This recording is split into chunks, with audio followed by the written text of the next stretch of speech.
Sure. So I want to ask you more around the violence against women and some of how that's related. And also you touched upon too about, you know, when people are colonized, if you could talk about some of the lateral violence and how do we move through that? And I know here it's, you know, on one hand we have this resurgence of culture, which is beautiful, and the indigenous, like you said, like the having the foods here and the berries in the summer.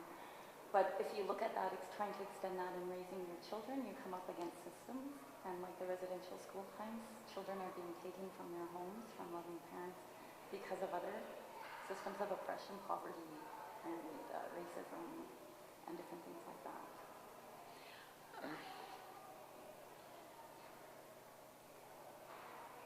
You know, some people think that every problem we have is a ahistoric problem. It's been around in that same way throughout history. And that's kind of projecting backwards. And the kind of crises that are being created today, because we've never had the level of exploitations of the planet as we have today. We've never had systems of control so organized at a global level as we have today.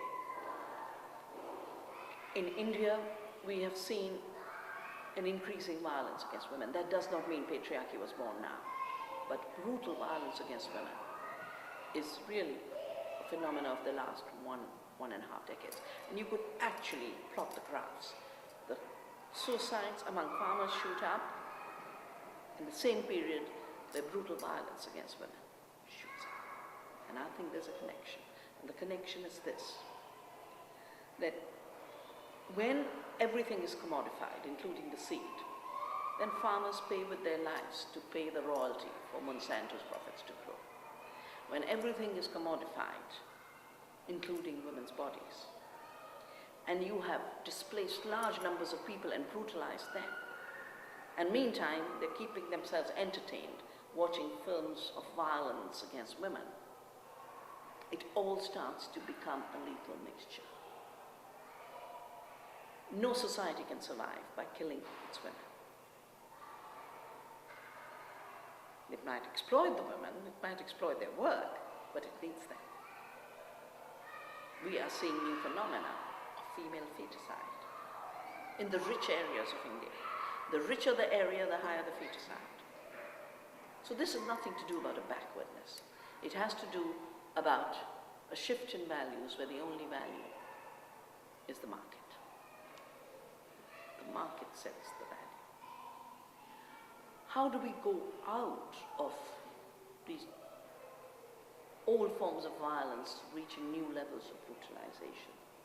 I think first by understanding and seeing the interconnectedness. For too long, even activism has been broken into silos. And those silos have blocked our understanding of the total phenomena.